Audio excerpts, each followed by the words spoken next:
التجول راح يصير الساعة 6 يعني بعد مساء وراها تبدي عمليات تستهدف العناصر الإرهابية.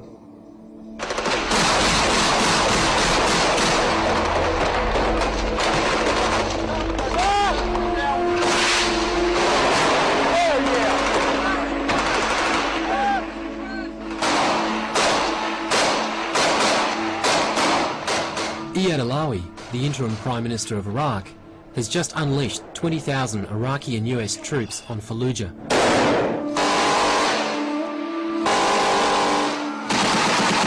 خلينا نقتحم بس المواقع اللي بيها هذول المجرمين ونلقي القبض عليهم ومن يقتل فلا جهنم وبئس المصير. فشدوا حيلكم. ان شاء الله. Alawi has promised elections in January, and in the struggle to stabilise the country, he's shown he's prepared to be ruthless. Using extreme force against the population fits within his philosophy or his understanding of Iraqi history. He's a pragmatist, and in order to rule in Iraq, as the Americans have found out, the Allies have found out, you've got to kill people. It's that simple. He knew it, we know it now. Ayad Alawi will have another Saddam government for Iraq. He is so power hungry, and he was always power hungry. The main reason he went back to Iraq is to get power.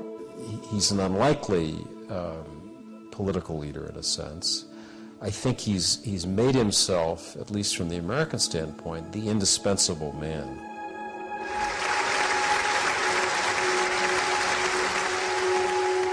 Once a spy for the Iraqi regime in Europe, Ayad Alawi went on to play a key role in selling the war in Iraq to the West.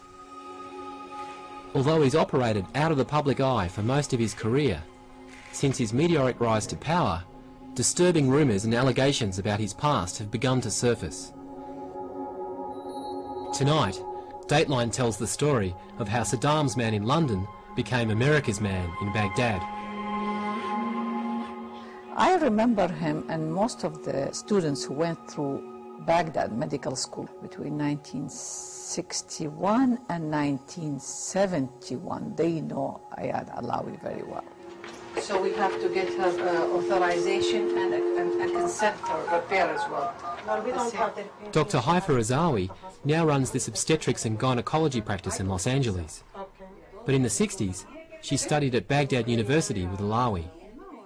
In 1970, like many other Iraqi medical students, they both went to London after graduating. She was close to the family of Alawi's first wife and recalls that he was a prominent member of the Iraqi Ba'ath Party and a political ally of Saddam Hussein. I knew that he was on a big salary from the Ba'ath Party, and they helped him a lot in England. How did you know that? How did you know he was on a big salary from the Ba'ath Party? We used to go sometimes to the Iraqi embassy, and we hear from the employees that, so-and-so is a Ba'ath Party representative, he's getting a big money.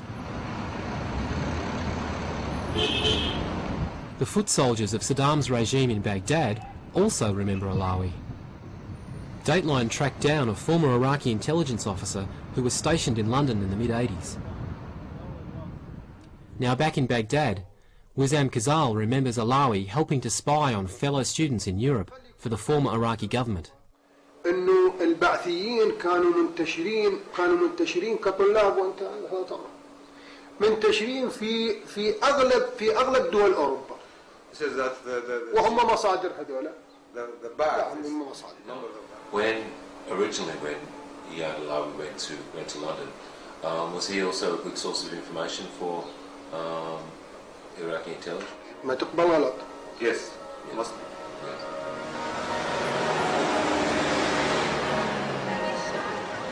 But Iraqi intelligence was doing much more than just gathering information in Europe in the 1970s. Abdul Razak al-Naif, a former Iraqi Prime Minister, was gunned down outside this London hotel in 1978. It was the third attempt on his life, and just one of a string of violent attacks on Iraqi dissidents in Europe. There's no hard evidence to show Alawi planned any of these attacks, But Haifa Azawi says his family spoke of his involvement. He one time left the house and his father-in-law was visiting them, and he leave the house and he come back to the door and he tell his father-in-law, don't open the door to the mailman, and if you see any box delivered in the house, don't accept it because it might be a bomb. David Ignatius, a journalist at the Washington Post, is in regular contact with Alawi and has been closely following his career for the last 15 years. He believes that Alawi must have approved or at least known of the attacks on Iraqi dissidents in the early 70s.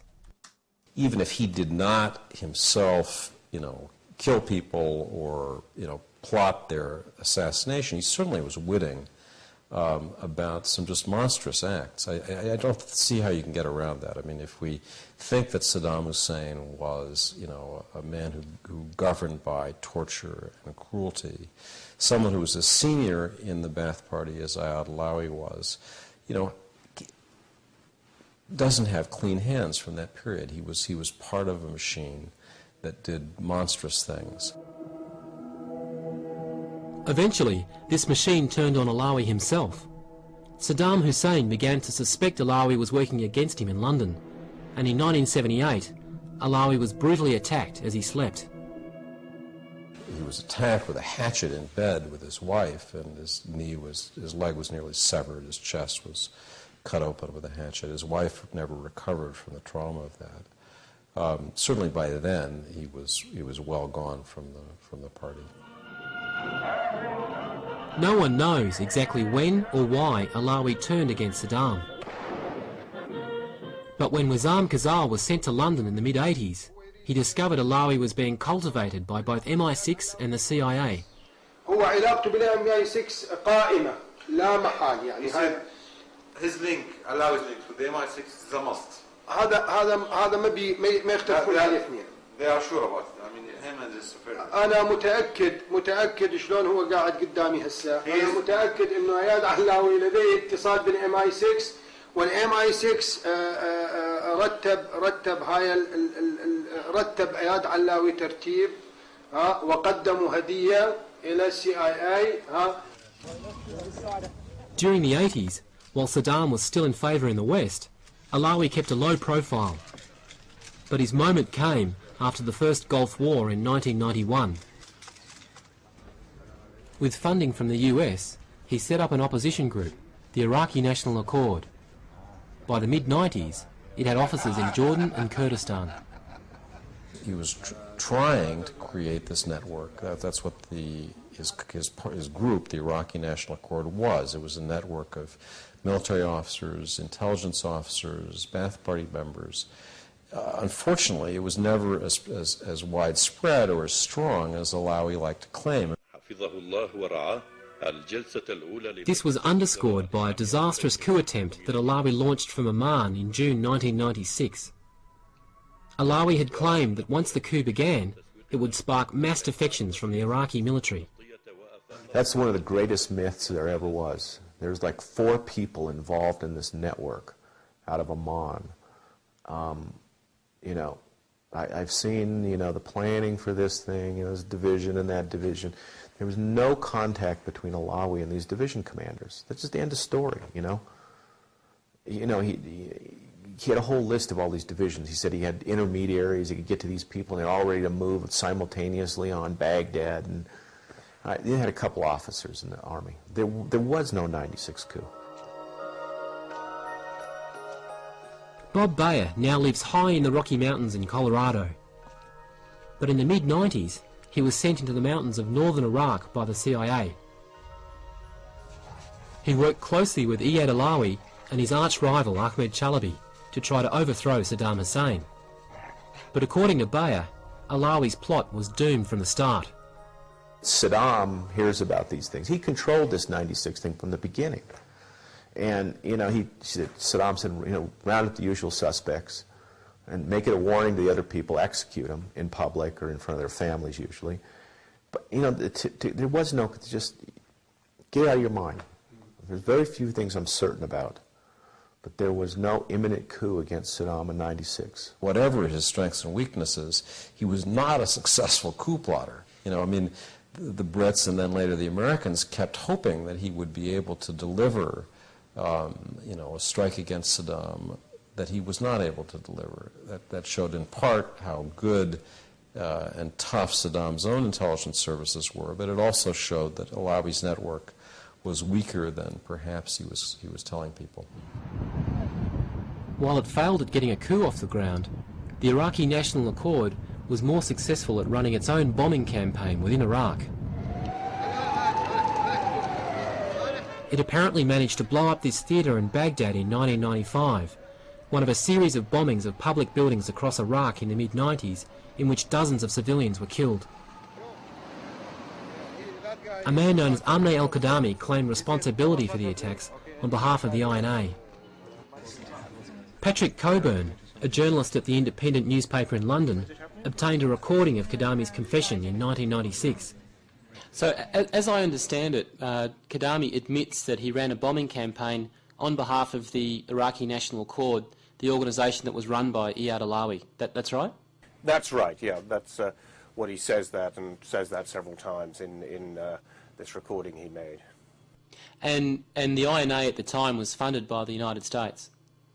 Yes, and he refers again to the worries within the organisation that US funding would stop unless the organisation could show that it was doing something in Baghdad against Saddam. What sort of places were bombed and what sort of casualties were involved in these bombings? There seem to have been about 100 people killed. It's difficult to estimate how many died.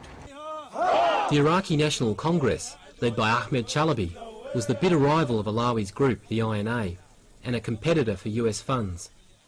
Chalabi's headquarters in Iraqi Kurdistan were blown up in October 1995, killing almost 30 people. And Patrick Coburn's source claims Alawi's organisation was responsible for this. Do you know if Ayad Alawi was aware of any of this bombing campaign or if he's ever been held accountable for it at all? He's certainly never been held accountable. I don't see that he could have been unaware of it, because the INA wasn't doing very much at the time. This was its main activity. In fact, it wanted to show that it had some presence in Iraq. So I can't see how he would be unaware of this. When the US government was trying to build the case for war in Iraq, its years of support for Ayad Alawi and other opposition leaders began to pay off. The Iraqi opposition was more than happy to manufacture intelligence on Saddam's weapons of mass destruction and his links to the September 11 attacks. According to former CIA officer Bob Bayer, much of this information was clearly bogus.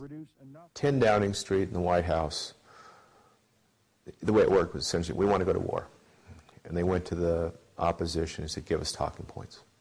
Chalabi and Alawi, who then proceeded to go out and make things up. It's that simple. This is a deductive process. We've decided to do this. It's good for our strategy on terrorism. We have no information. You go, guys, give us talking points which we can then recirculate in the press. In December last year, an extraordinary story appeared in the Sunday Telegraph in London. A one-page memo, supposedly handwritten by the head of Iraqi intelligence, had been discovered. It claimed the September 11 hijackers were trained in Baghdad by Palestinian terrorist Abu Nidal with the blessing of Saddam Hussein. On the same page, it also conveniently discussed how Iraq was planning to buy uranium yellowcake from Niger. The memo was provided by Ayad Alawi's Iraqi National Accord. He told the newspaper, "We're uncovering evidence all the time of Saddam's involvement with Al-Qaeda, but this is the most compelling evidence we've found so far." Bob Bayer says Alawi had a long record of providing forged documents and dubious information to the CIA. The whole thing is just crazy. You could sit Alawi down and say, this is crazy, come on. If this really happened, let's see some evidence. He'd say, of course, I got no evidence. But when there was a willing audience, this all changed. I found Alawi extremely credible. If you sat him down and just say, this is bullshit, this is not true, he'd say, of course it's not true. And then they'd laugh about it and move on. Alawi's rival, Ahmed Chalabi, was well known in the West and was widely expected to be installed as Iraqi Prime Minister. But he fell out with the Americans when they accused him of leaking intelligence to the Iranian government. In June this year, it was Ayad Alawi who got the top job. But it didn't take long for more allegations of his ruthlessness to appear. Fairfax journalist Paul McGough reported in July that just prior to the handover of power in Iraq, Ayad Alawi personally executed 6 prisoners in the back of a Baghdad police station. McGough spoke to 2 men who claimed to be eyewitnesses to the shootings. And according to both witnesses, at that point Alawi pulled a pistol from his own belt and proceeded to shoot them. And they both gave me a very similar imitation of the hand going down the line, stopping on each of them and shooting the 6 of them, wounding the 7th in the line. David Ignatius was in Baghdad when the story broke and questioned Alawi about it. I asked him about the most recent story that appeared in the Australian press about him executing prisoners when I was there in July. The story had just broken. And I also asked, and he laughed and dismissed it, but then he would. So I also asked people at the American Embassy who were in a position to check his whereabouts because they have the records of his bodyguards who were traveling with him, and I think are either an American company or whatever. And they said that they had, when this allegation first surfaced, looked carefully and had concluded that he couldn't be at the place that he was supposed to have been when this took place because he was somewhere else, and they had the evidence to show that. Both US government and public commentators we've spoken to in the Middle East and in Washington say that they can prove, that the US government can prove that Alawi was not there at the time that this was supposed to have taken place. How do you respond to those claims? It's interesting they say they can do that. They've never done it. They've never gone out of their way to prove that he was or wasn't there, other than to claim it in very loose terms. If they've got logs of movements, of the names of officers who were assigned to him at the time, where they were, let's see them. The interesting thing about this is that, for some Iraqis, the notion that they have a prime minister who's prepared to, pop people, in a police station, which we find horrifying, that they find encouraging in the sense that, well, we got a tough guy back in control. Mr. Alawi declined repeated interview requests from Dateline's reporter in Baghdad, and at the time of going to air, there'd been no response to a detailed list of questions sent to his office.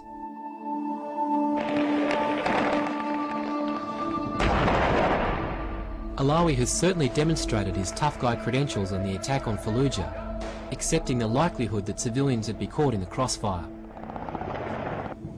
But as he declares war on insurgents in city after city, Alawi is rapidly running out of internal support.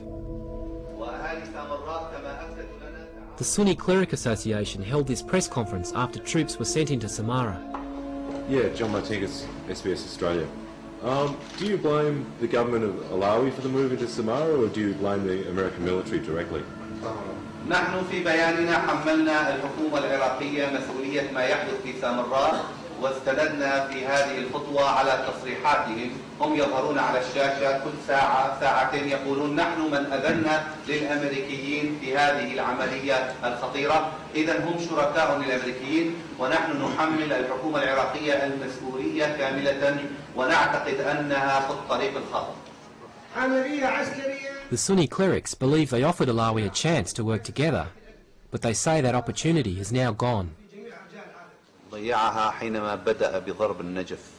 الشعب العراقي شعب عاطفي لا يتقبل أن تشترك القوات العراقية مع قوات الاحتلال في ضرب أبنائه، وهذا ما فعله أياد علاوي للأسف الشديد. As a result of the attack on Fallujah, the Sunni clerics have declared they'll not take part in the elections in January. Despite this, Alawi is still claiming the elections will go ahead. So let me be absolutely clear. Elections will occur in Iraq on time in January because Iraqis want elections on time.